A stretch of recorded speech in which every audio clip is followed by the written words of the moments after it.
యుద్ధం ముదిరి పాకాన పడుతూ ఉండే కొద్దీ ఉక్రెయిన్లో కొత్త కొత్త పరిణామాలు చోటు చేసుకుని మంత్రులు కూడా ఓ పక్కన ఎదురు తిరుగుతున్నటువంటి పరిస్థితి.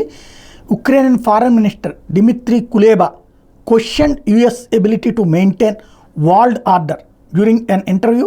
Kuleba claimed Russia had a stronger weapons production system than the west. ఇది ఒక పక్కన ఆయుధాలు కావాలో అంటే అమెరికా యూరోప్ దేశాలు ఏం చెప్తున్నాయి, ఆర్థిక సాయం చేస్తామని ఇప్పుడు చేసినాయి, కానీ కొనుక్కోవడానికి ఆయుధాలు లేవు. ఎందుకంటే తయారు చేస్తున్నటువంటి కంపెనీల దగ్గర ప్రొడక్షన్ లేదు.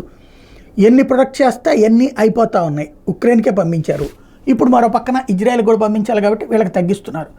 దానికే ఉక్రెయిన్ ఏమంటుంది, రష్యా వాళ్ళ పక్కన ఇన్నాళ్ళ నుంచి ఇన్ని దేశాలు మీరన్ని ఆయుధాలు పంపిస్తుంటే అన్ని దేశాల ఆయుధాలని ఎదుర్కొంటూ మళ్ళీ వాళ్ళు కంటిన్యూ చేస్తున్నారు, ప్రొడక్షన్ ఉంది వాళ్ళ దగ్గర, ఇన్ని దేశాలు కలిసి మాకు కావాల్సిన ఆయుధాలు ఇవ్వలేకపోతున్నాయా, ఇదెక్కడ శక్తివంతమైన దేశం అని చెప్పుకోవడానికి మీ దగ్గర సరైనటువంటిది ఉందా అని నిలదీస్తున్నారు. అంటే అక్కడ ఓ పక్కన అమెరికా సాయం తీసుకుంటూ అమెరికానే బెదిరించి బ్లాక్మెయిల్ చేస్తున్నారు అన్నమాట.